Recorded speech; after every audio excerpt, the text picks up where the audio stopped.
I have oftentimes heard of the monster called the Jersey Demon. Ooh. What is the story of this creature, and from whence is it? What can one do if one should meet such a thing?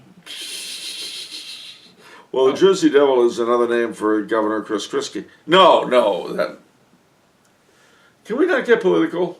Can we not go there? I agree. Thank you. Honestly, ladies and gentlemen. Anyway, if we can move past that. The Jersey Devil is a story that comes to us in the late 18th, early 19th centuries originally. And there are a lot of explanations for it. The Jersey Demon, Jersey Devil, supposedly was a deformed child. And again, there are various stories given, various explanations as to how he came to be, who he was, who his father was. But his mother was a human being. She gave birth to him, and at first he was semi-normal, but then his bizarre traits came out. And I think his stepfather was nasty to him or something, and he ended up flying off because he could fly. That was one of his traits. And he spent the rest of his time bedeviling the state of New Jersey, which Lord knows has had its share of problems and probably didn't need another. The blacks in northern Jersey called him the Snellygaster, which is, because they still spoke Dutch then, some sort of a version of the Schnellgeist, or fast ghost. People vary as to whether he's a beast, a man, or a ghost. Now, what should you do if you run into him? Make the sign of the cross and hope he goes away.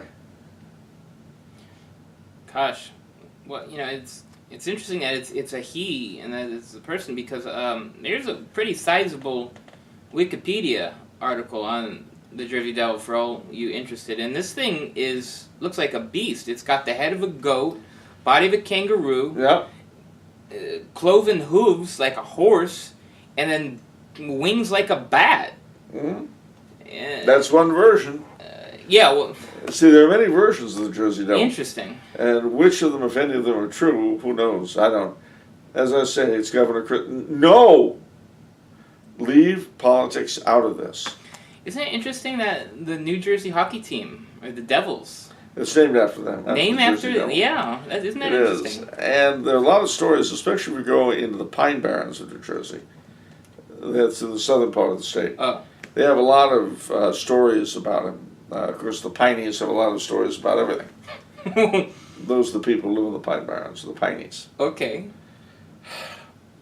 You know, ladies and gentlemen, one of the things Californians rarely realize is that in the East, there are these little restricted areas where people are kind of, inbred is such an unkind term.